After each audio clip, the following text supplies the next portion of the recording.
Selamat sore kawan-kawan enabler di seluruh Indonesia. Ya, ada di Sumatera Utara, ada di Riau, ada di Palembang, ada di Kalimantan Tengah, ada di Makassar, ada di Kupang juga, ada di Jogja, ada juga yang lagi sekolah S3 di UGM, dan juga ada kawan-kawan dari Tidore, ada dari mana lagi ya? Halmahera ada juga, kemudian ada kawan-kawan yang jauh banget itu ada di Pulau Alor. Nah, sore hari ini kelas ke-6 ya, kelas ke-7 dari kelas Creative Enabler yang hari ini yang diampu oleh kawan-kawan Inspirasi Tanpa Batas. Ya, perkenalkan nama saya Dani Wahyu Munggoro. Hari ini kita akan membahas satu hal yang menarik perhatian saya karena di dalam beberapa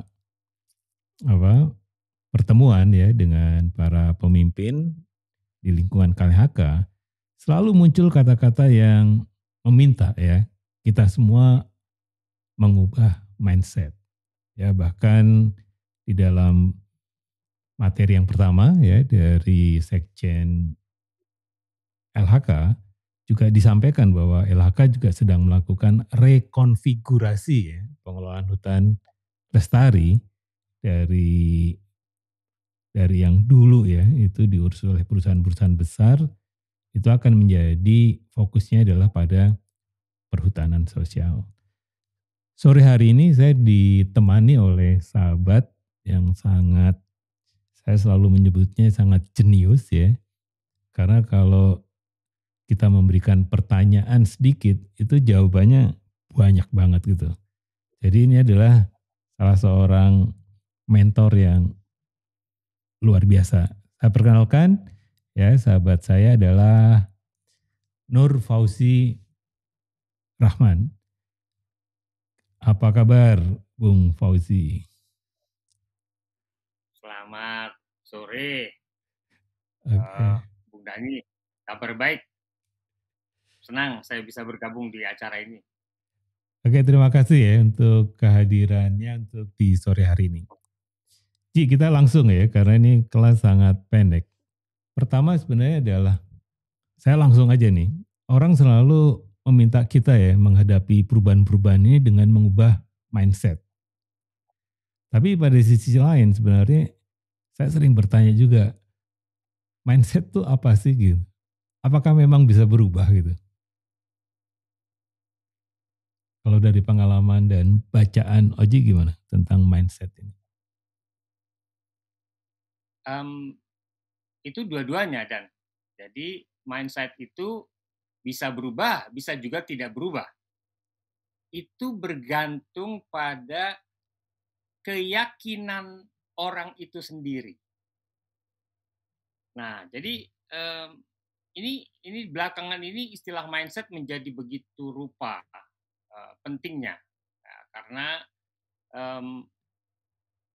berkaitan dengan apakah yang menjadi penentu dari perilaku dalam kaitannya dengan tuntutan perubahan perilaku tersebut dari lembaga tempat orang bekerja begitu. Nah, jadi apalagi kita sedang menghadapi perubahan yang sangat dahsyat, yang saya sering bilang sebagai game changer.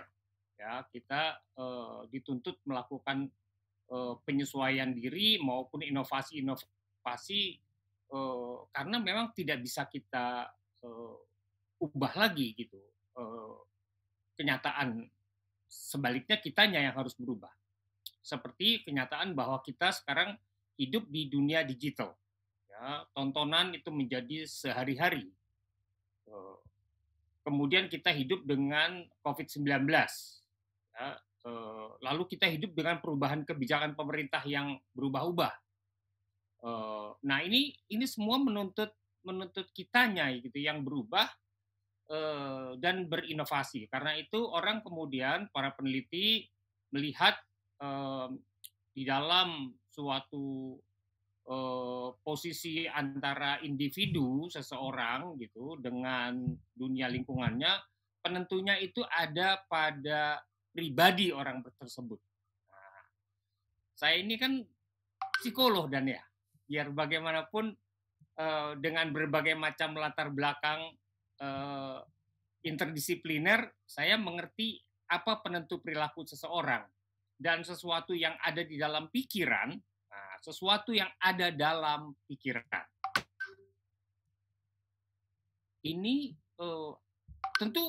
tentu sesuatu itu ada intinya, yakni mindset itu, yakni satu pendirian-pendirian tertentu gitu yang berhubungan dengan bagaimana kita menjadi korban ya dari tuntutan penentu-penentu lingkungan. Kita menjadi korban itu maksudnya ya kita hanya sekedar menjadi pengulang ya, yang mengulangi apa yang sudah diberikan oleh masyarakat gitu, oleh kebudayaan, oleh teks, oleh ilmu gitu. Atau kita mengubah kondisi lingkungan dengan cara berpikir baru begitu. Jadi di dalam psikologi ada namanya kognisi. Nah, ini lebih daripada sekedar persepsi, lebih dari sekedar berpikir gitu. Nah, ini ada core-nya. Itu kognisi namanya. Nah, mindset. Kalau mindset itu sebenarnya dia lahir atau berkembang tuh dari orangnya sendiri atau itu sebenarnya pengaruh-pengaruh eksternal juga? Nah, jadi sesungguhnya itu adalah berubah dari waktu ke waktu. Ya, berubah dari waktu ke waktu tergantung kekuatan pengubahnya. Nah, tetapi dalam diri orang itu terdapat sesuatu yang bersifat keyakinan. Jadi kalau dia sendiri yakin, aduh saya ini korban, ini memang udah nasib saya gitu. Kalau dia menjalani suatu tugas tertentu dan kemudian gagal dalam tugas itu, baik karena dirinya sendiri maupun karena lingkungannya tidak kondusif untuk perilakunya dia, maka dia segera menerima nasib gitu. Nah, itu mindset. Ya, waduh udahlah saya udah menerima nasib begini gitu. Nah, itu sebutnya the power of present. Jadi tiraninya itu ada pada saat ini, saya sudah jadi korban. Tetapi kalau orang yang meyakini mindset itu bisa berubah, ya itu namanya the power of yet. Jadi kekuatan dari belum. Nah, saya ini belum berhasil saja. Gitu. Saya ini belum berhasil saja. Saya ini masih diatur. Saya ini belum mengatur. Oke. Itu mindset yang menjadi perubahan. Itu yang disebut orang ya ada orang seorang penulis hebat sekali ya, bukunya sangat populer, itu namanya Carol Reich. Dia bikin pembedaan antara yang disebut fixed mindset dengan growth mindset. Oke, itu ya menarik nih. Yang fix itu yang apa? Nah, fixed mindset itu kalau dia lebih banyak meyakini sebagai korban. Nah, ya udah saya ngikut saja gitu. Nah, sering sekali ya saya kemarin 2 bulan lalu pulang dari Papua dan saya melihat sekali anak-anak Papua itu punya kesulitan di dalam belajar di sekolah karena mereka menghadapi bahasa Indonesia. Jadi diajak berpikir dalam bahasa Indonesia padahal dirinya sesungguhnya berpikir dalam bahasa lokalnya. Nah, begitu dia dikasih suatu soal operasi tertentu seperti matematika gitu, dikasih rumus, dia tidak bisa memprosesnya. Nah, kemudian sampai dia bilang, waduh ini segala sesuatu datang sebagai sulap-sulap gitu. Nah, itu korban. Jadi dia yang korban anak Papuanya. Yang datang itu tidak bisa dia mengerti. Yang korban anak Papuanya berarti. Oke. Korban. Iya. Dan dia menganggap bahwa saya tidak mengerti bagi apa yang berlangsung di luar sana gitu, yang datang kepadanya. Ya. Kalau anak itu belum mengenal roda, cara bekerjanya, maka dia ketika ketemu dengan suatu mesin tertentu seperti sepeda, begitu sepeda itu bisa jalan, dia kan ajaib. Begitu ada motor kok bisa jalan gitu. Itu kombinasi antara mekanik dan perubahan energi kan, dari bensin atau Pertamax atau Pertalite ya sekarang namanya, menjadi tenaga. Nah itu kan ada rumusnya, ada konversinya, dan dia nggak ngerti. Dan kalau tidak mengerti itu akibatnya dia menganggapnya sebagai sulap-sulap. Nah ini ada problem besar, sehingga dia merasa dunia menentukan dan saya ditentukan. Nah itu mindset yang fixed mindset, ya, sehingga kebanyakan dia mengalami kesulitan itu untuk melakukan perbaikan bagi motor yang ada yang rusak, ya, sehingga dia bergantung sama orang lain. Nah kalau yang growth mindset, jadi mindsetnya bertumbuh. Dia itu menganggap dunia luar itu sebenarnya bisa dimengerti bagaimana terjadinya. Nah, dan itulah yang membuatnya yakin bahwa dirinya bisa belajar. Kalau saat itu dia merasa, waduh saya ini jadi korban, ya itu korbannya sekarang. Tapi nanti saya akan belajar. Ci, ini saya ingin ini kaitannya dengan kawan-kawan di enabler ya sebagai ASN. Itu sering sekali terdengar bahwa sebagai ASN-nya sendiri udah korban gitu. Kan ini birokrasi Mas, ya. Kita kan harus ikut gitu dan seterusnya, ikut aturan yang ada segala macam. Apakah itu juga bisa disebut mindset? Ya, semacam fatalitas bahwa ya kita ASN Mas gitu, seolah-olah tuh nggak boleh keren gitu. Iya, itu core dari mindsetnya itu adalah persepsi diri sebagai mesin yang ditentukan oleh institusi tempat dia bekerja. Itu core-nya. Tentu ada yang peripheral ya mindset. Yang core-nya ini adalah mengenai konsep diri. Diri. Nah, saya mengalami juga satu konsep diri bahwa ada orang ASN yang tidak fatalis atau tidak menjadi fixed mindset. Dia menganggapnya oke, ya itu memang suatu kekuatan pengatur. Tapi saya kan orang yang bisa membuat ini berbeda. Nah, membuat perilaku berbeda, ya hanya diperlukan. Yang diperlukan hanyalah cara bagaimana birokrasi itu bekerja. Jadi pemahaman tentang cara birokrasi itu bekerja membantu dia untuk menempatkan diri dan meletakkan niat untuk mengubah karena ada misi barunya itu. Jadi perubahan mindset dan hanya mungkin kalau dia ada misinya. Oke. Misi pribadinya itu dia kan? Akan berhenti. Misi pribadi untuk melakukan perubahan. Misi pribadinya itu. Okay. Ya. Misi pribadi untuk melakukan perubahan. Contoh, ini ada seorang yang mengelola suatu balai pelestarian sumber daya alam, ya, tiba-tiba dia mengalami satu kesulitan luar biasa karena ada operasi dia balai pelestarian sumber daya alam di Nusa Tenggara Timur berkedudukan di Kupang, kemudian ada peristiwa di Flores berkenaan dengan operasi terhadap satu kawasan yang konservasi. Rupanya akibat operasi itu 6 warga tertembak mati. Dia merasa ini adalah momentum, ya, momentum untuk dia meletakkan misinya. Dia tahu aturan macam-macam, dia tahu. Tapi caranya tentu sebagai orang yang punya misi, dia melakukan dengan cara baru, ya, dengan maksud mencapai tujuan baru. Nah, jadi nggak bisa tuh tujuan baru dipakai dengan cara lama, nggak bisa. Okay.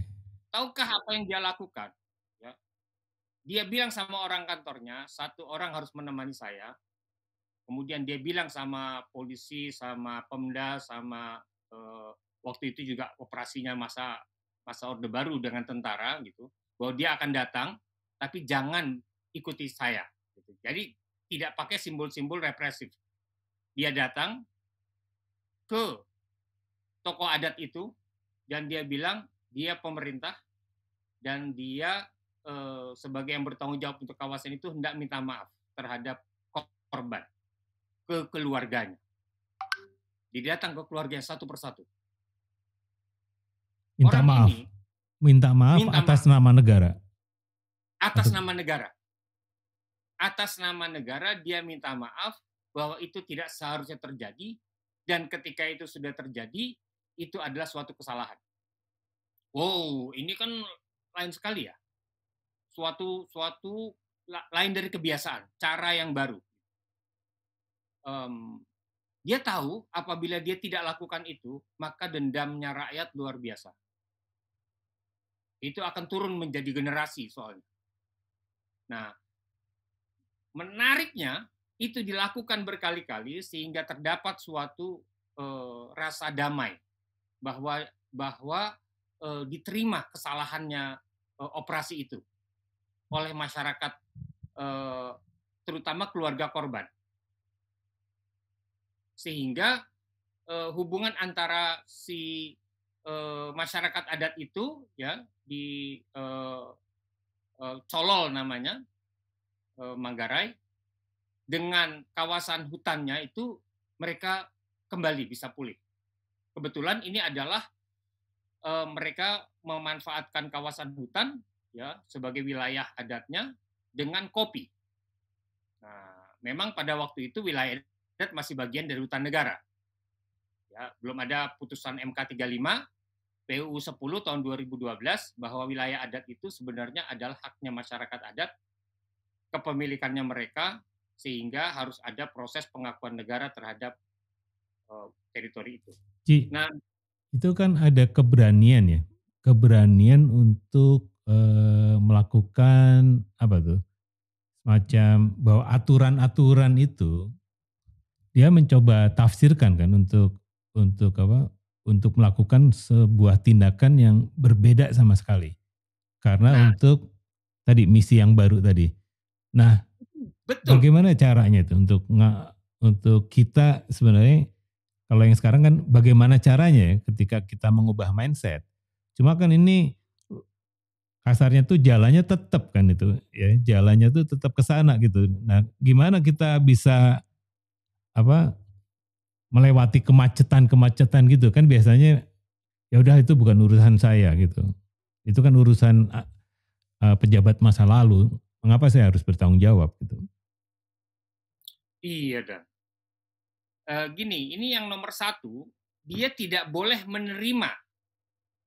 menerima bahwa aturan-aturan yang mewajibkannya berperilaku tertentu itu adalah sesuatu yang bersifat di atas dogma, itu doksa namanya.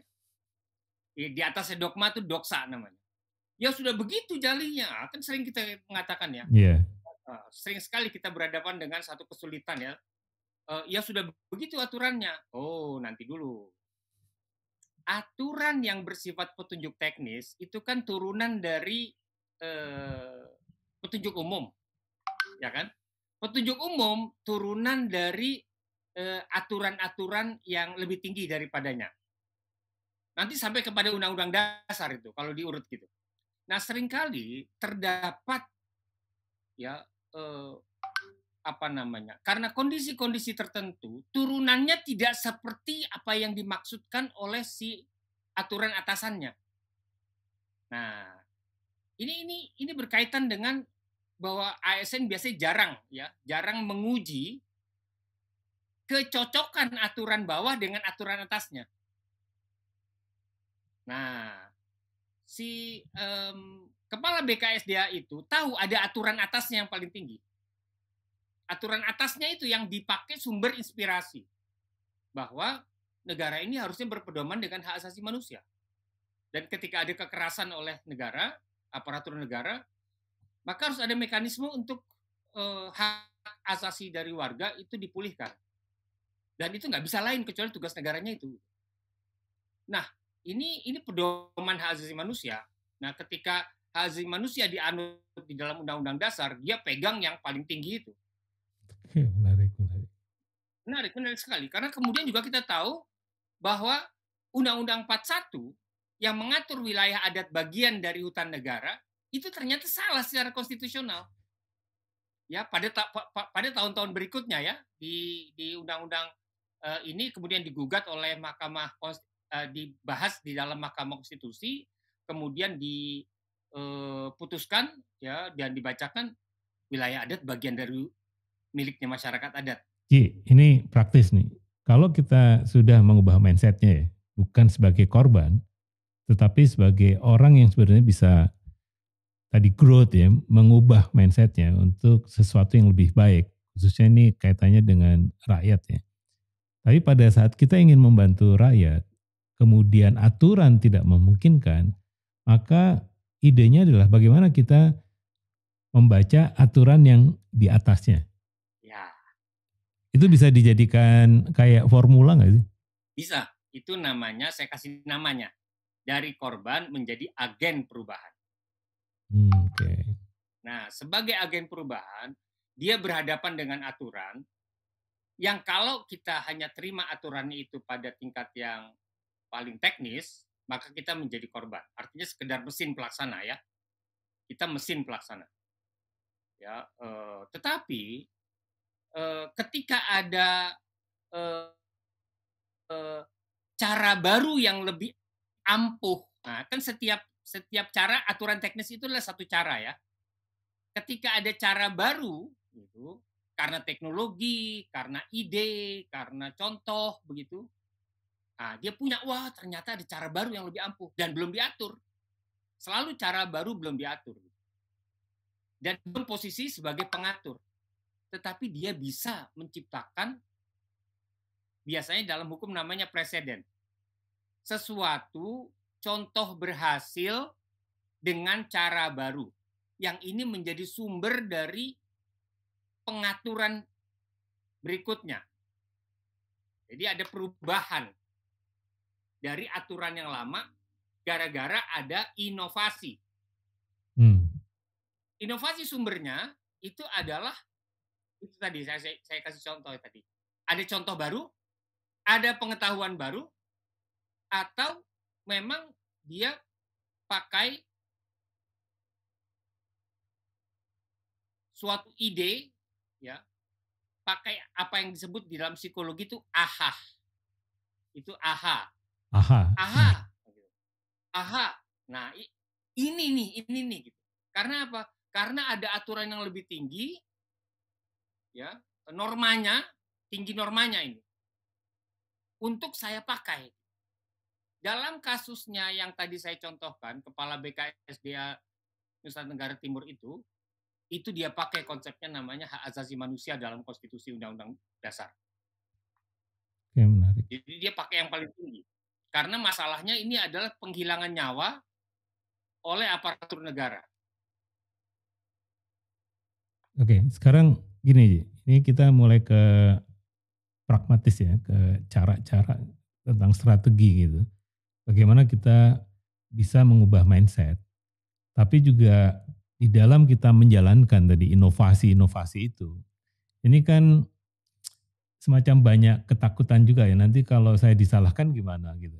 Kalau saya nanti ada apa-apa gimana dan sebagainya. Jadi banyak sekali ya komentar dari kawan-kawan di ASN itu semacam udahlah saya ikut aturan aja, jangan aneh-aneh gitu. Jadi mereka ingin berinovasi pun pakai aturan. Itu bisa nggak sih sebenarnya? Jadi saya ingin bikin pembaruan, ingin sesuatu yang baru, cuma tolong diatur dong gitu. Itu benar atau kontradiksi? Ini Soekarno pernah satu kali di dalam acara bersama orang-orang ilmu hukum, ya, dia bikin pernyataan, kalau mau bikin revolusi jangan ajak ahli hukum. Itu pernyataan bikin saya terkesima itu. Kenapa begitu? Karena memang hukum itu meminta ketaatan. Itu masalahnya ya. Ini penjelasan saya. Hukum itu atau yang tadi kita bicarakan aturan-aturan teknis itu meminta ketaatan. Tapi seringkali kita itu karena aturan-aturan teknis itu adalah bagian dari pengaturan masa lampau, dia tidak ampuh untuk menyelesaikan problem yang dihadapi.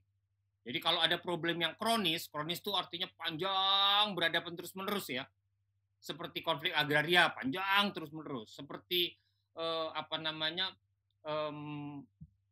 monokultur, itu panjang. Bagaimana kita bisa mengembangkan habitat kalau itu monokultur? Kan susah itu. Ya itu memang kronis problemnya. Atau ada problem baru. Nah, kita harus berani pakai cara baru. Karena kita pikirnya keampuhan nih. Atau bahasa lainnya di kedokteran manjur namanya. Kemanjuran. Ya. Bahasa Inggrisnya efficacy. Memikirkan kemanjuran akan membuat orang bertanya mengenai cara. Ini prosedurnya nggak bisa lagi begini. Gitu. Nah, mengubah cara itu sama sekali bukan dosa. Sama sekali bukan dosa. Itu hanya semata-mata itu ditentukan apakah kita menjadi bagian dari golongan fixed mindset atau kita golongan orang yang disebut sebagai growth mindset. Karena aturan dalam prosedur sampai kepada petunjuk teknis itu dibuat untuk masa lampau. Untuk masalah-masalah masa lampau. Dia belum mengantisipasi masalah yang akan datang. Nah, atau masalah yang ditimbulkan oleh prosedur itu gitu. Nah, seperti bahwa wilayah adat kalau ada di dalam kawasan hutan negara, ya pemakainya ya itu dianggap sebagai ilegal dan harus disingkirkan. Itu sudah begitu aja hukum aturannya. Ya, tapi kan dia nggak manjur dalam menciptakan kesejahteraan rakyat. Dia nggak manjur juga dalam menciptakan kestabilan ekologik gitu. Nah, sekarang bagaimana caranya? Ini teman saya ini yang kepala BKSDA NTT ini belajar agroforestry rupanya. Ya. Kemudian dia bilang ini mungkin kopi bisa berdamai gitu. Dengan kawasan konservasi bisa berdamai. Nah, karena ada cara baru. Kemudian hari dia disertasi. Saya membaca mereview disertasinya. Dia bilang sejak dulu yang saya lakukan itu adalah adaptive collaborative management dari kawasan konservasi. Jadi teorinya datang belakangan dia tuh. Dan sekarang dia sedang mempertahankan disertasi itu. Ya, sebentar lagi dia akan ujian di Universitas Pajajaran. Pak Irni. Nah, yang saya bicarakan adalah Pak Wiratno. Ya, okay. Yang baru saja pensiun. Ji, sebenarnya kita kan gini ya, ini tips di bagian akhir nih. Ini kita pengen tips gitu. Ini kan orang selalu tadi ya, saya tertarik pada bagaimana kalau cara itu tidak manjur. Kemudian kita ingin mengubahnya. Sebenarnya kan itu tidak dosa ya. Jadi di cara kita sebenarnya bisa melakukan banyak inovasi gitu. Nah, di atas cara ini kan ada semacam tadi ya, kelembagaan nilai gitu, Ji. Jadi kadang kalau kita lari sendirian, itu bisa kita dikorbankan gitu. Di dalam satu organisasi yang besar seperti ini gitu. Jadi kadang itu risikonya harus dihitung ya, untuk bisa berani melakukan tadi perubahan cara atau inovasi. Tapi saya juga belajar sebenarnya adalah bahwa banyak bukti yang menjadi ASN terbaik atau ASN yang terinspirasi atau ASN inovatif adalah para ASN yang justru berani melakukan itu. Jadi kadang jadi bertolak belakang gitu. Bahwa yang dipilih oleh negara pun akhirnya adalah para ASN yang tanda kutip nakal-nakal ya. Karena ya seperti Pak Wiratno tadi kan, berani melakukan terobosan-terobosan tapi dengan koridor yang saya lihat sebenarnya Pak Wiratno kan akhirnya sampai juga ke puncak puncak jabatan seorang ASN kan. Dengan keberanian itu toh ternyata bisa juga jadi tidak dibuang juga kan. Jadi asumsi bahwa kalau kita melakukan inovasi nanti kita akan menjadi korban itu juga tidak sepenuhnya betul. Nah, saya ingin dapat dari Oji, apa sebenarnya misalnya ada 3 atau 5 tips ya untuk kita bisa tadi keluar dari belenggu mindset lama. Oke, yang nomor satu, kita memang harus berjuang supaya eh, cara yang lama itu bisa kita tunjukkan dia tidak manjur. Satu. Jadi kita ini harus berjuang memang. Dan itu kita harus cari datanya, kita tunjukkan bahwa hubungan sebab akibatnya itu begini gitu. Jadi kita harus tahu dulu bahwa cara yang lama tidak manjur. Itu nomor satu. Oke, Yang cara. kedua, itu cara yang lama nggak manjur dulu. Oke. Yang kedua, dia mesti punya ragam cerita, ya cerita macam-macam yang dia bisa tunjukkan ini adalah orang lain melakukan cara yang beragam-ragam untuk masalah yang seperti ini. Nah, jadi dia punya kekayaan cara yang beragam-ragam itu. Itu nomor dua. Ya, dia tahu punya rujukan tuh artinya. Cara yang beragam-ragam itu. Oh, ternyata bukan hanya satu cara. Nah, ternyata ada beragam-ragam cara. Nah, yang ketiga, ini adalah dia selalu perhatikan. Tidak selalu setiap cara yang baik bisa berhasil diterapkan pada setiap waktu. Nah, dia harus cari waktunya tuh kapan dia mau memakainya.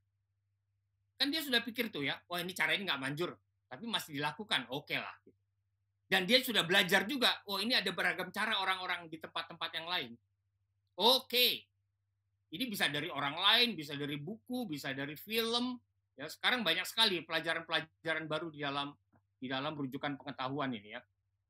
Yang ketiga, dia tahu ini saatnya gitu.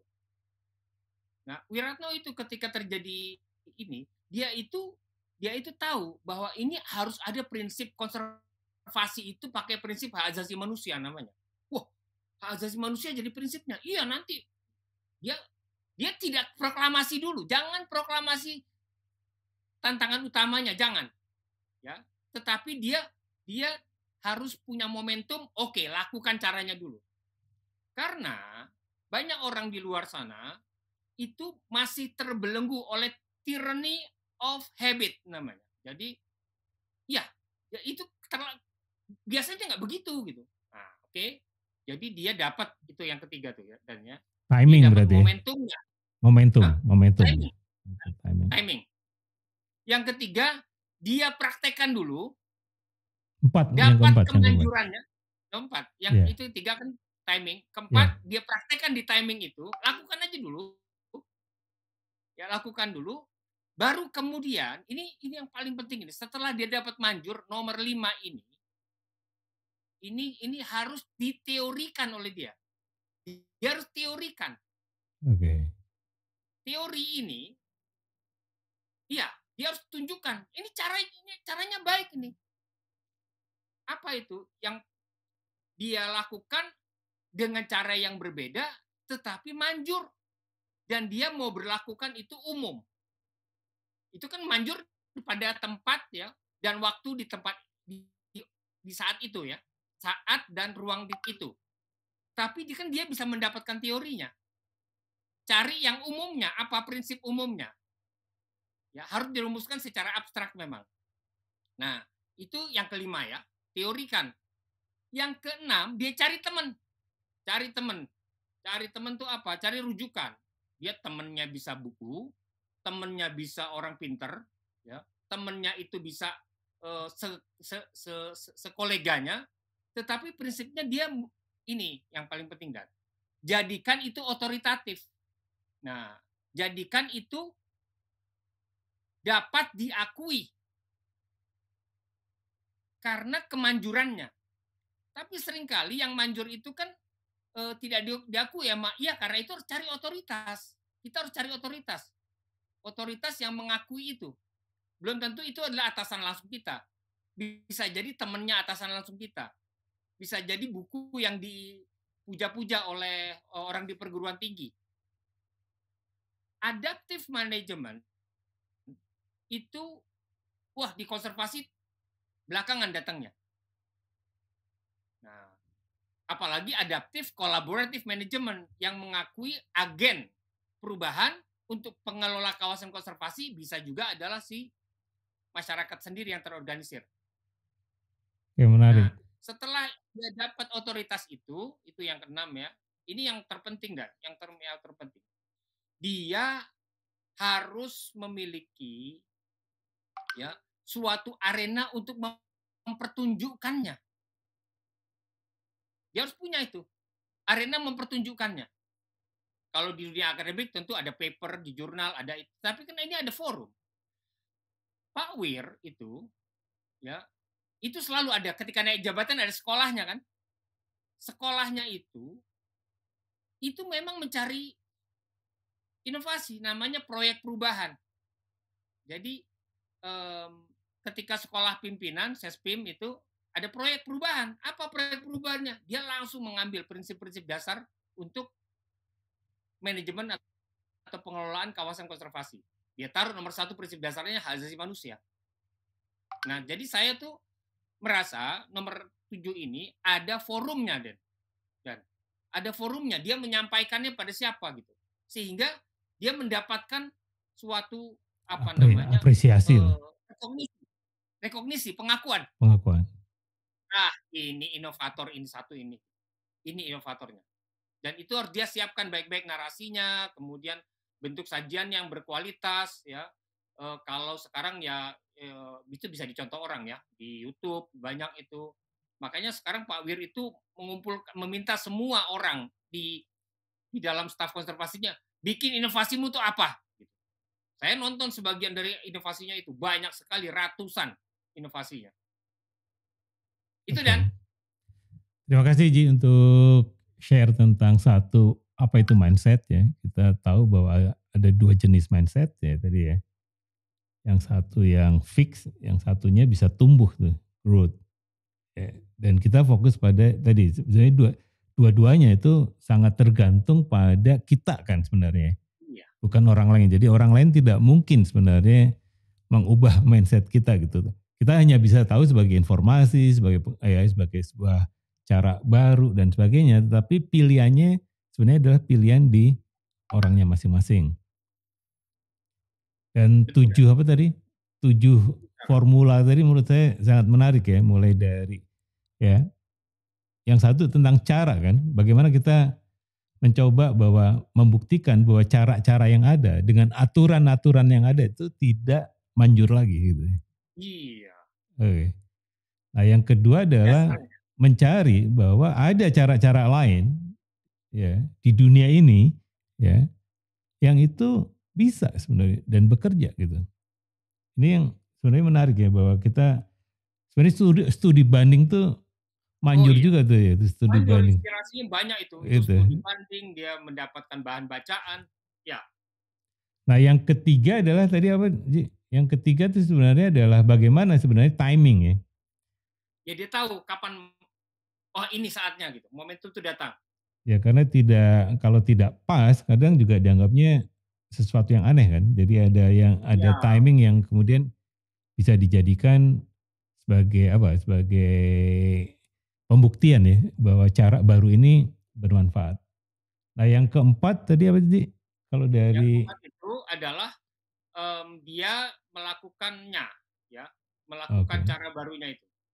Jadi membuktikan ya sendiri gitu sehingga ada bukti bahwa apa yang mindset barunya itu dibuktikan pada ya proyek-proyek perubahan yang nyata tadi gitu. Nah, yang 5 itu sebenarnya tadi ada dari mulai Kalau nomor 5 tuh memperoleh apa? Mencari argumentasi atau Ya, melakukan abstraksi dulu? diteorikan kan? Diteorikan, Diteorikan kan abstraksi ya. Jadi diteorikan. diteorikan. Ya jadi apa yang berhasil kita lakukan tuh bisa ditulis, Ya, dicari apa namanya? Argumentasinya, dicarikan juga bukti-bukti yang kuat sehingga menjadi sebuah teori, ya, teori yang baru. Nah, yang keenam tadi adalah teori bagaimana? saya tuh begini. Oh Oke. iya, Buktinya ini gitu kan. Oke, menarik. iya buktinya ini. Itu teori. Nah, yang keenam sebenarnya adalah pengakuan kan? Iya, otoritas. Jadi kita harus Otoritas, cari otoritas ya, cari otoritas. Jadi otoritas, otoritas iya, dulu. otoritasnya ya. Karena kalau Kalau nggak punya otoritas kita dianggap ya itu mah si apa namanya Oji itu memang aneh orangnya kan gitu. ya, ya Nah, enggak kita seperti cari otoritas. ya menarik, oke, oke, menarik. Dan yang Baru terakhir dibentuk itu yang tadi kan, forum yang pengakuan. pengakuan. Oke. Jadi itu 7 langkah ya bagaimana cara kita yang berniat untuk mengubah mindset tadi. Jadi mindset itu ada cara baru ya yang kemudian harus diselesaikan dengan kalau ada ide baru itu harus diselesaikan dengan cara-cara baru, tidak mungkin dilakukan dengan cara-cara yang lama. Jadi terima kasih Ji, selamat berbuka puasa di Bandung. Ya, nanti kita kontak-kontakan lagi. Ya, terima kasih Dan. Oke, Ya, semoga demikian yang saya sampaikan kawan-kawan di berjalan. Enabler bahwa kita baru saja ya memperoleh pencerahan tentang apa itu mindset. Mindset itu sifatnya adalah sesuatu yang sifatnya apa? Sangat abstrak. Tapi mempengaruhi kita mengambil keputusan, ya takut pada ini atau takut pada itu atau berani melakukan. Salah satu yang menarik dari penjelasan Oji hari ini adalah bahwa kebanyakan mindset itu menundukkan kita menjadi seorang korban. Jadi kita tidak akan mau mengubah si mindset itu karena khawatir kan. Nah, disarankan sebenarnya adalah bagaimana kalau kita melihat mindset sebagai agen perubahan. Karena itu di situ melihat bahwa tidak ada urusannya dengan mindset yang lama ini yang sudah kaku gitu. Jadi sebagai enabler sebenarnya melihat masa depan sebagai lapangan sebenarnya untuk melakukan banyak kemungkinan yang tujuannya jelas gitu. Bahwa pengolahan hutannya menjadi lebih bagus, kesejahteraan rakyatnya semakin terjamin. Itu saja materi kali ini dan ada tugas ya untuk kawan-kawan di Enabler seperti biasa. Pertama, apa kesan Anda pada sesi sore hari ini? Kemudian apa pelajaran penting yang teman-teman Enabler bisa tangkap di kelas sore ini? Dan apa sebenarnya mindset yang perlu diubah dari keadaan sekarang yang diyakini oleh kawan-kawan Enabler?